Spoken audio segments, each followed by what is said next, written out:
What's up, y'all? This is Kolby Cooper, and you're listening to the Midwest Mixtape Podcast.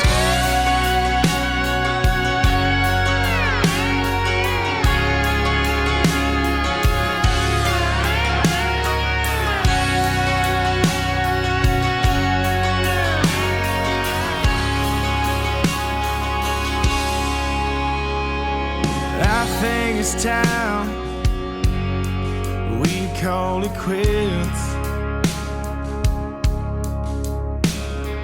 I don't know much, but I'm sure I didn't sign up for this. I'm tired of the cussing, I'm tired of the fighting. I'm sick of all your reasons and all your damn whining. I don't know about you, but I think we're done.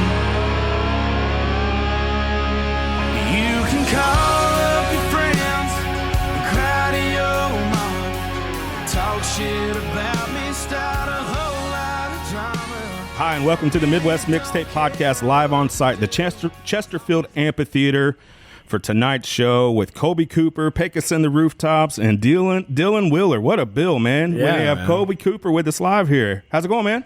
Man, it's great. I'm I'm pretty fucking sunburnt. Obviously, we've been golfing. Me, Pecos, and our tour managers went out and played. I don't remember. You remember the course? I don't remember. It was a great course though. It was beautiful.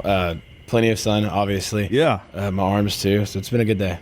Yeah, and I consider myself a golfer, but I don't know if that's actually true. Like, Yeah. not very good, but it sounded like you guys had a good time. Everybody's been talking about how awesome the course was. It was nice to get out. It's a beautiful day outside in St. Louis right now. Yeah, absolutely. It was a gorgeous day. I mean, it's like 100 every day in Texas right now. So Right.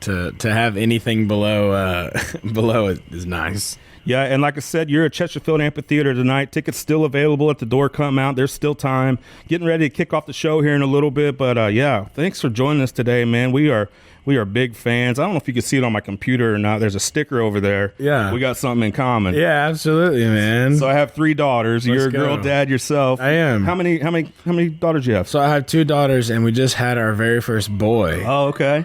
Yeah. We got some great bathroom next door acoustics coming in.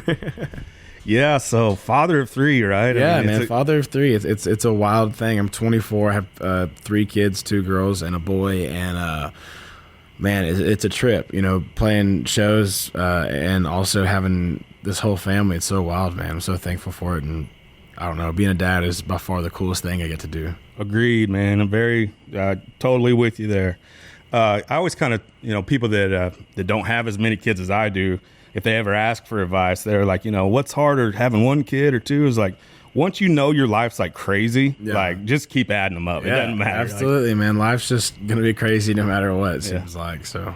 And I don't have any boys, but I have a nephew, and I seem to treat him a little bit different. Is that the case with you? I know it's still a baby, right? Yeah, it's still to be determined. I mean, I'm sure I'll treat him a little differently, just instinctively. But yeah, he's 7 months, almost 8 months old, I guess. So it's he's still pretty babyish, but he'll get there. Yeah.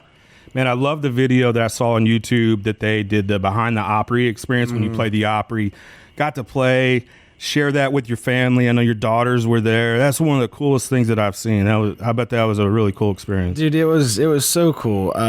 So I've played the Opry twice now, and the videos from the first time, my wife flew in, my kiddos flew in. Carter wasn't born yet, so it was just Josie and Charlie. My oldest is Josie. Charlie's my second, I guess my youngest girl.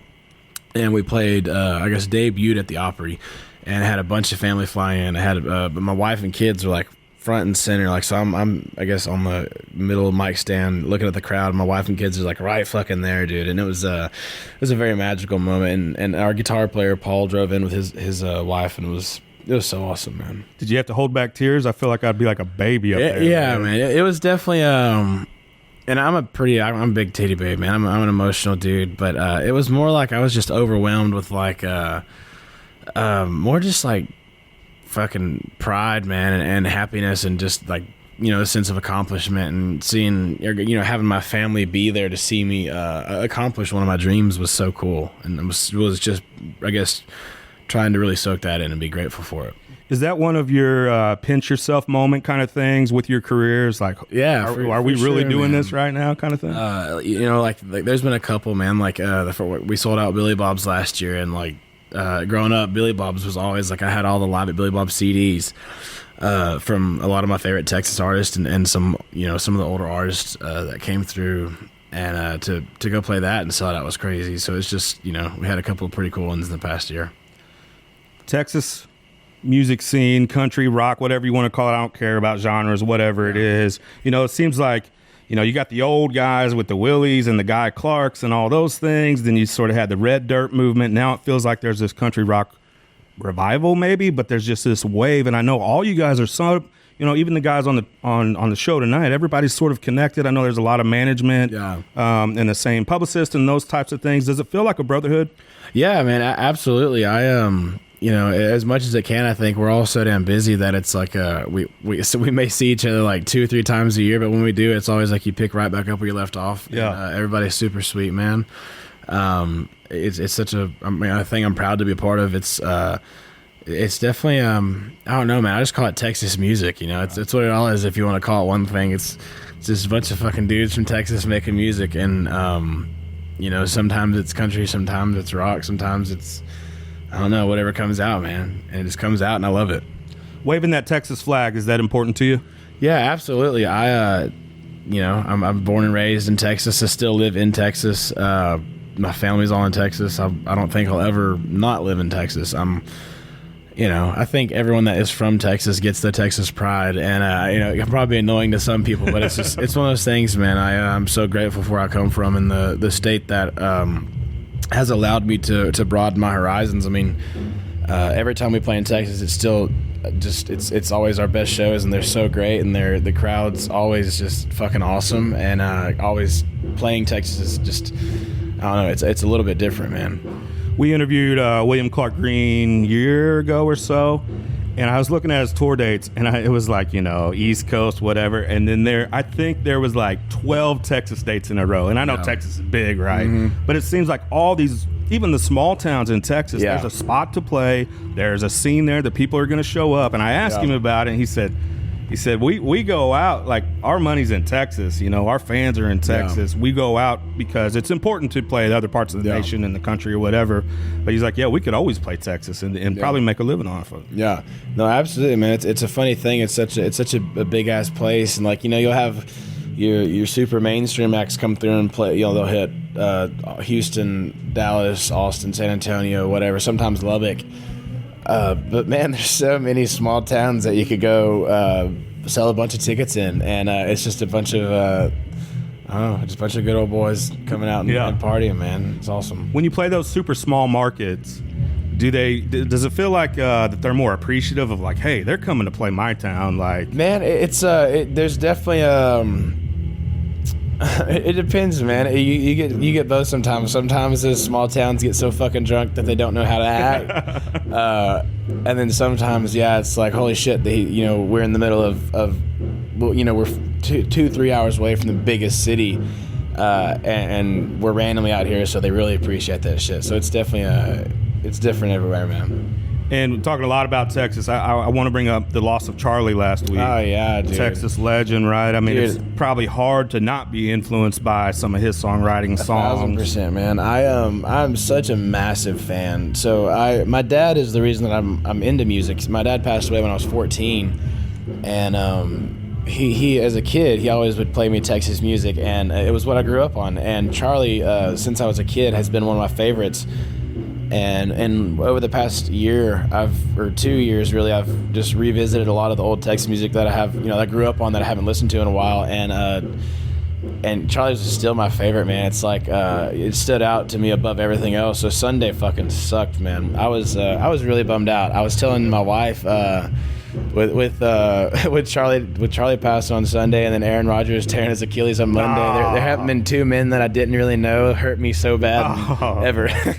But it sucks, man. Absolutely. He was a big influence and a big reason that I'm, doing what I do. Yeah, that was such a bummer to hear, and I think that's a huge loss, not only in the Texas country music world, but just in the music world in general. Such a great songwriter. Absolutely, man. I actually caught him one time in after a Rangers game. He was playing where everybody's leaving the stadium, and I didn't even know it was happening. It was like, Charlie's playing right here. Really? Yeah. And I just think, I mean, I know it's his most popular song, but My Hometown, I mean, it does not get better than that. Yeah, man. There's dude, I mean, the Good Times album, it may not be the title of it, but the one that has Good Times on it, that whole album, man, it's so fucking good. I mean, I've been listening to him, religiously the past couple of days, obviously. God, man, top to bottom. I mean, Photographs one of my favorite songs. But then also, like, one of his first albums, I don't remember the title, but Desperate Times, the song is so fucking good too, man. Yeah. There's a bunch of bangers.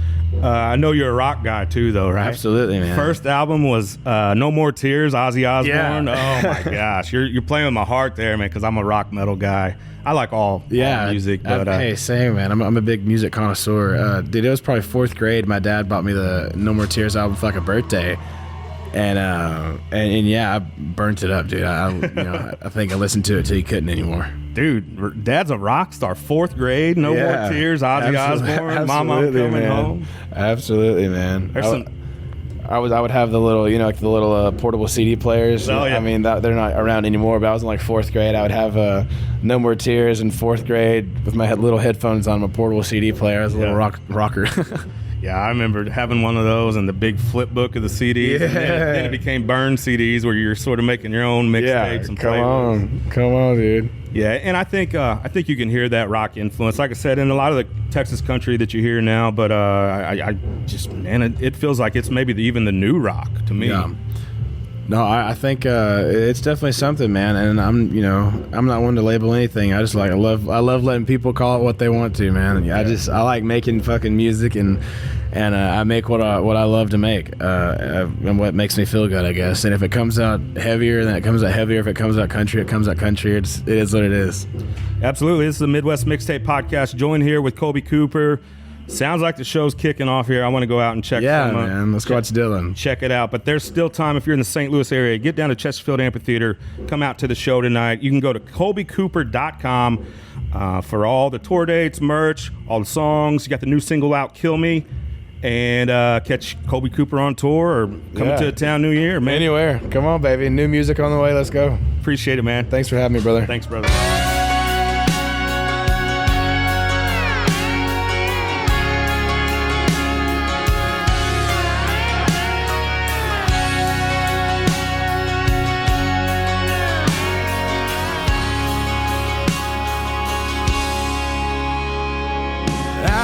This town we call it quits.